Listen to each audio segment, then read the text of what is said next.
Hello YouTube viewers, thank you so much for tuning into my channel today. And here we have the gigantic dollhouse, which I want to tell you something about.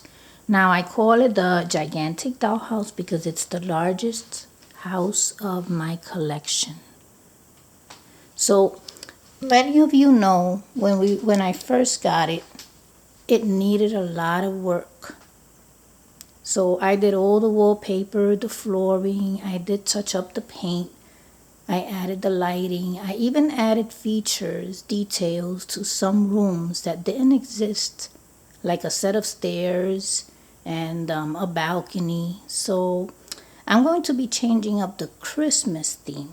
So I do have 2 Christmas scenes going on here, and that is what I want to change. So as you can see, this one here, this is the dining room. And you can see Santa back there. Everything here I did this past December.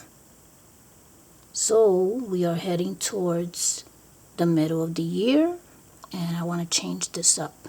So this will be a project for me to change this, because there always will be next Christmas in which I can make a different setting.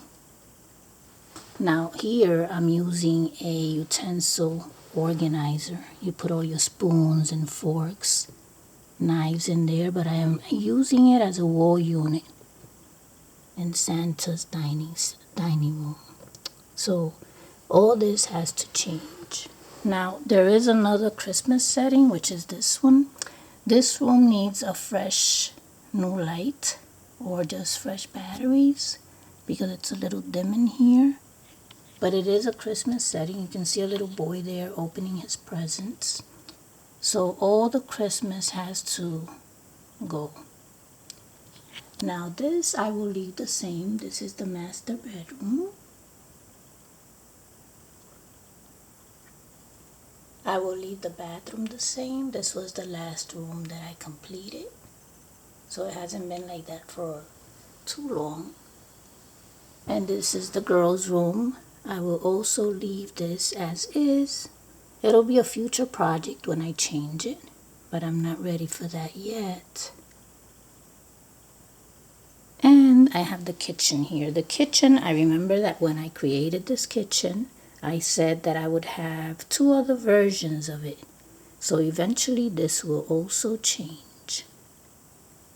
But for now, the changes will be in the dining room, that living room that I showed you, and also the front. It's dark here, but I already made another video talking to you about the front, which is a little area here. You can't see it, it's dark. But there will be changes coming. So stay tuned. I hope that you have enjoyed, and thank you so much for watching.